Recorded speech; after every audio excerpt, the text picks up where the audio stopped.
All right, I want to thank everyone for joining us today. Today's topic is a fun one, the election day and the markets. So a lot of questions from our clients right now in terms of what we think of the election, all the volatility leading up to the election, who's going to win, what that's going to do to the market. So we wanted to get Steve, Rich, and Mike Sorrentino here on the line and just do a webinar of our thoughts, the ramifications of the election coming up, and put your mind at ease. Part of the reason we have so many calls is everyone wants to make a prediction where the market's going to go when the election comes out. So I literally Googled one article, and in this article I found two quotes. One saying MIT's Simon Johnson warned that a Trump victory could cause a recession. The second quote, of course, our current president, Donald Trump, if you watch the debate, if Vice President Joe Biden was elected, the stock market will crash. These are very intelligent people. So when you hear this, it scares you. My personal favorite is the next quote from Mark Cuban. I can say with 100% certainty that there's a really good chance we could see a huge correction. Unless he was predicting this pandemic 4 years later, I don't think he had any idea what he was talking about. Well, let me just be clear. That was for the 2016 election. So yeah, and we all know what happened there. We did pretty well.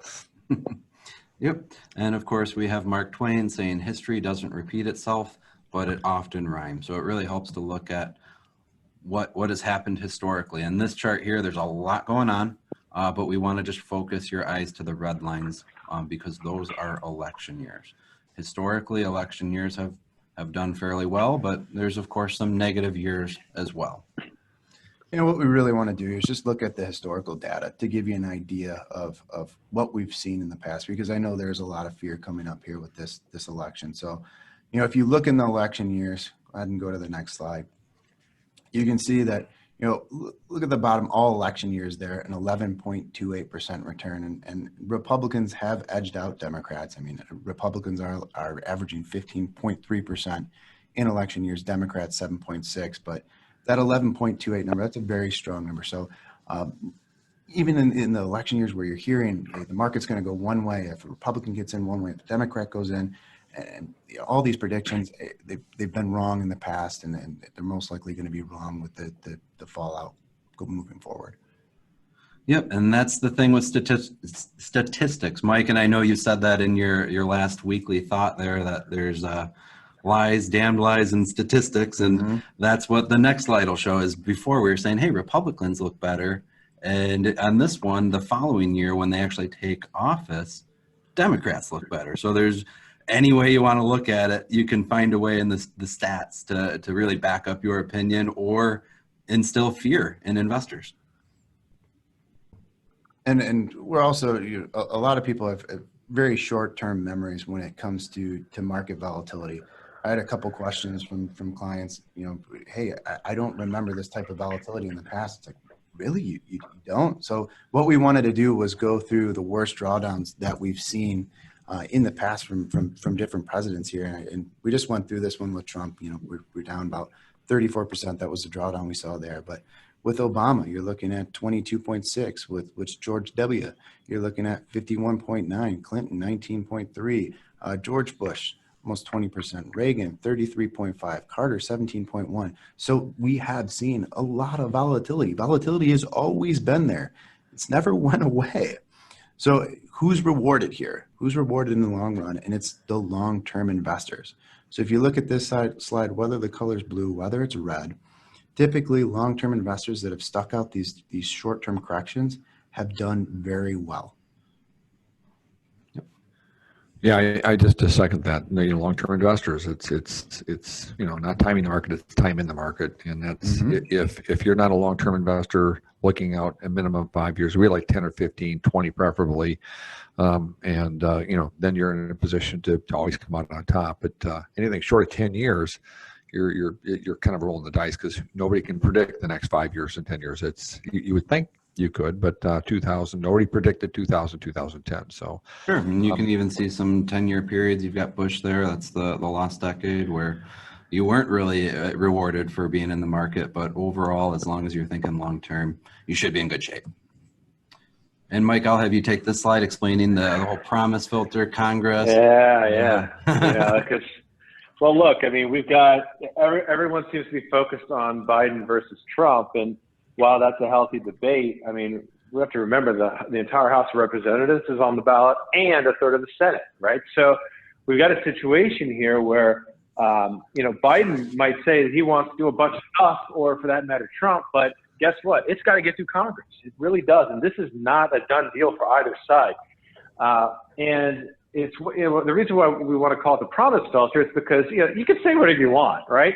I always say there's a difference between a campaign agenda, policy agenda, and a real policy agenda. And those two things are different because of Congress, right? So who ends up winning Congress does matter. But again, I mean, it goes back to your prior points on the other slides of, it's not like if we get a Trump if we get a Biden victory and a Democratic blue wave where we've got, where they win the Congress, particularly the Senate, that it's somehow going to lead to some doom and gloom or the worst possible type outcome. I mean, taking this slide as an example, under Democratic presidents, you've got a various number of, Democratic presidents, but also Congress either split Republican or Democrat.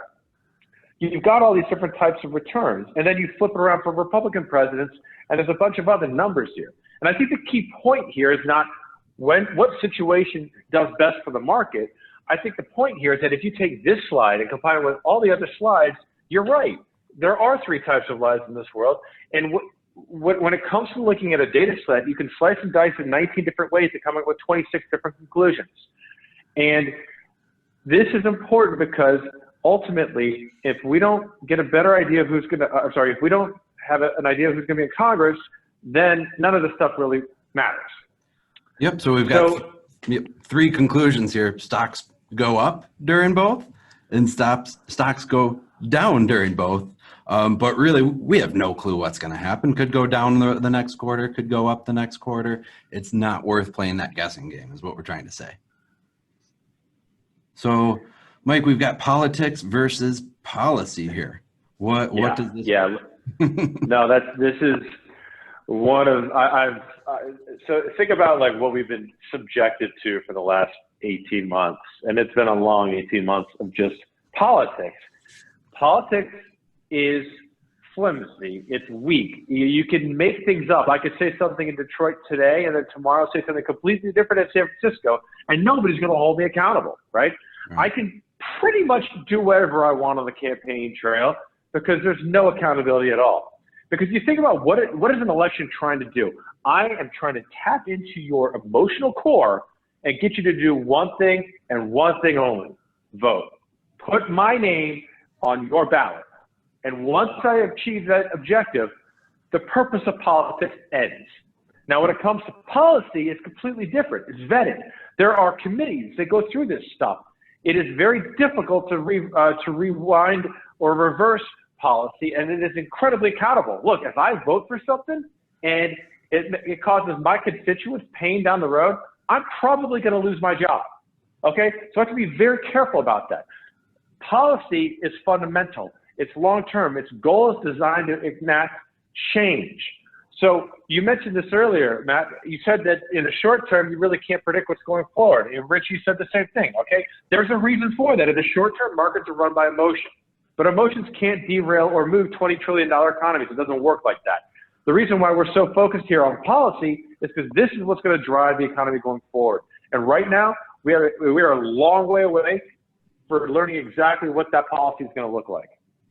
Yep, and you can see if you look in that politics column, the bottom one there, that driver is emotions. And just like the market is driven by emotions, we saw that earlier this year in March, February, March, when the COVID pandemic hit, purely driven by emotions. Everyone's selling, everyone's scared. So the same thing with politics. We may see a sell-off, but that's no reason to jump out of the market or try to time the market. So we've got some potential outcomes up in the air. Trump, Biden, Democrats, yeah. Republicans, blue, red. What's going on here? Yeah. So, it is kind of like one of those Punnett squares from those biology classes in high school, right? I mean, it's a permutation of outcomes.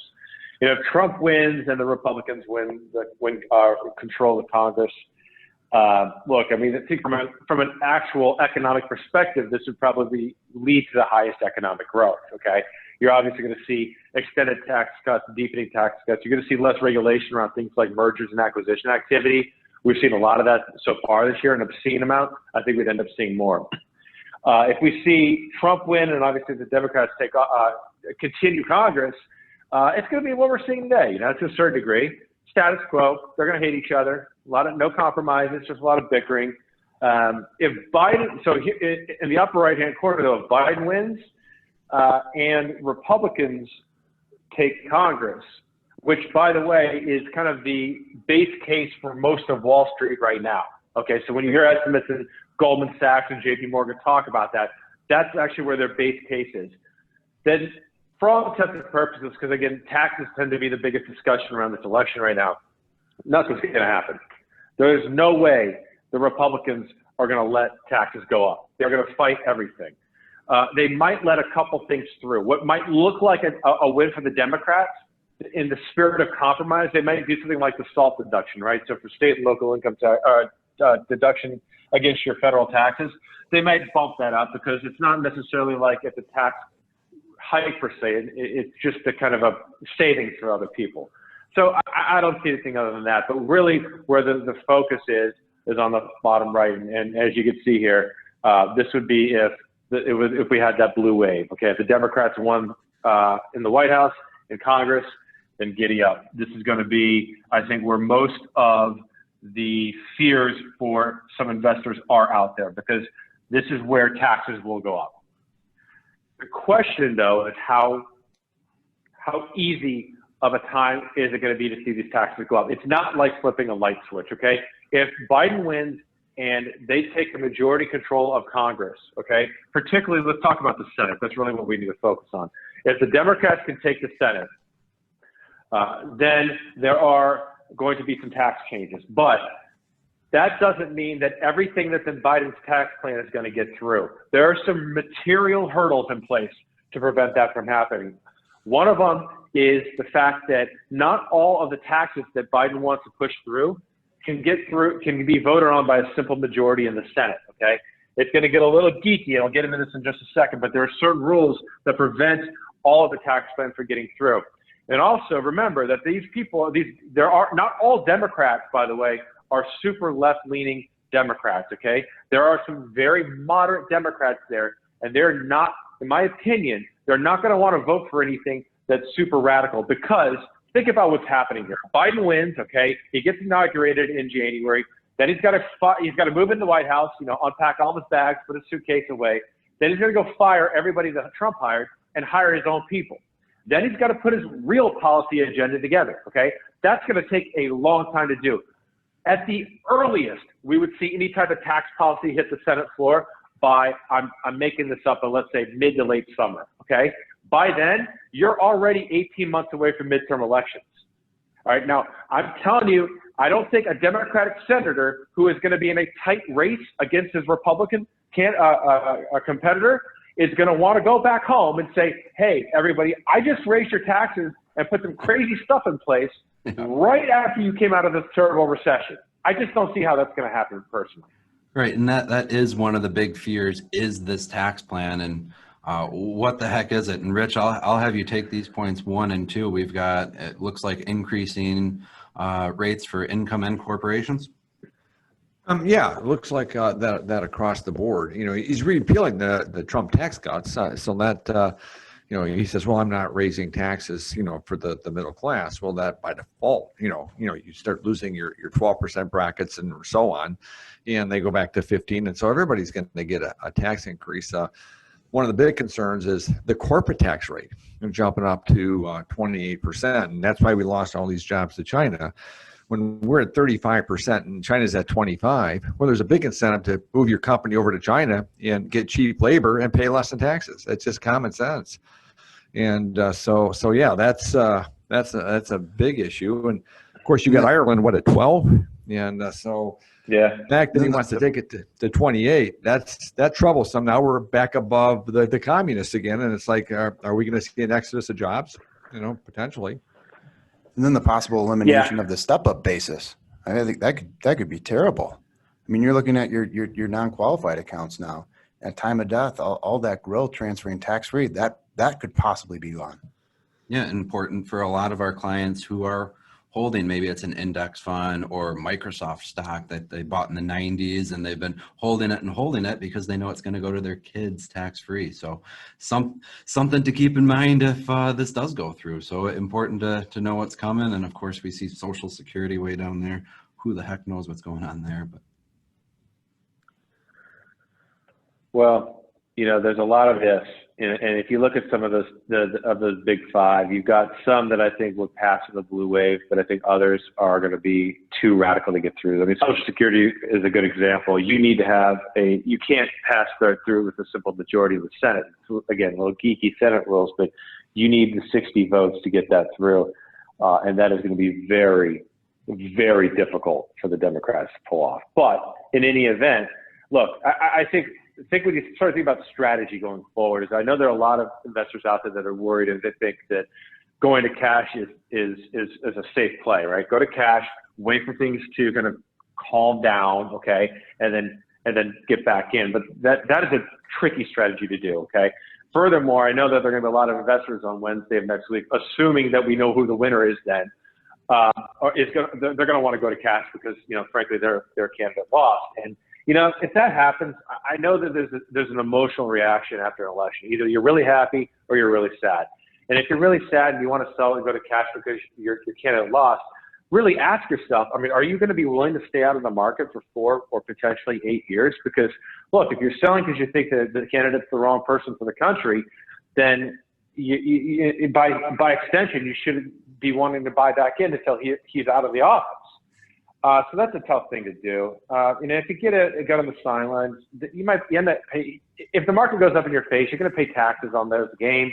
Then you got to figure out a way to get back in. Same thing if the market crashes. Like, how do you know when to get back in? Because that's the hard part. Getting out's easy. Getting back in is a really tough part, no matter what the direction goes. So that's, to your point, Rich and Matt earlier, the short term is fleeting. It doesn't last. And to make an emotional reaction, I would hate to see that happen because that's a really hard situation to deal with. yeah, we always say, we said this before, you got to be effectively right twice. When to get out, you say that's pretty easy. Well, that's a great way of putting it. That's going to be a knee-jerk reaction, but getting back in now, that's a tough call, real tough call. So moving on, every day I get in, the first thing I do is I open up Yahoo Finance and I say, what's going on today? Is it good stimulus news, bad stimulus news, more COVID news, less COVID? Well, and it whatever the news is, the pre-market will be up, pre-market will be down, and I know what kind of day it's going to be. And lately, the big one's been stimulus. Could we talk a little bit about that? We know one thing for sure. It's that stocks like stimulus. Stimulus is the most addictive substance known to mankind for investors. It's pure spending. And the idea of even the notion that we could see more fiscal stimulus is going to drive stocks going forward. There's an argument to be made that the economy needs some more because of the situation they've put themselves in a couple months ago. But yes, if we get stimulus, and this goes back to this idea of the election, is that yes, the election is important. Okay, it is an important event, but in the near term, I do believe that the election will be forgotten incredibly fast because it's going to be like they'll focus on it the market will focus on it for a brief period, and then it's going to immediately go back to stimulus. But here's the thing: both candidates want stimulus. Okay, just one wants a little bit more than the other, or actually a lot more. But still, the point is that if the short-term driver of stocks, you're absolutely right, Matt. Any day the market is up, it's probably because of stimulus. It was like a year ago. Remember a year ago when trade talks? If trade talks were on, the market was up. If they were off, the market was down. Same thing that's going on right now. But this time we're going to get stimulus. We just don't know what it looks like yet. It's a matter of when, not if. So that's in place, irrespective of who wins the election. So again, if you see the market tank because of the election or any kind of pressure, to me that looks like a great opportunity to buy versus sell. I mean, look at what Biden wants to spend right now. If they get half of this spending through, I mean, just think of what that's going to do to the market.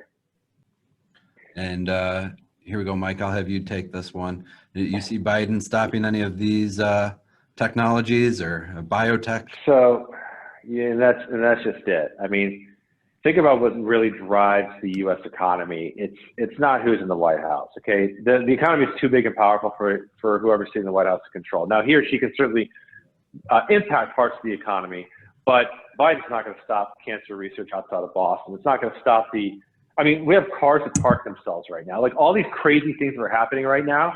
I mean, Biden can't stop that. Okay. Now I know some might argue, well, he's going to stop fracking or whatever it may be. I look. The U.S. has energy independence for the first time in our modern history. Okay. Obama did everything he could think of to shut that down, and guess what happened? We became energy independent inside of it. Okay. The only thing that would have happened if he wasn't in office, it would have happened faster. So you're going to sit there and tell me that Biden's going to be able to shut down fracking in the U.S.?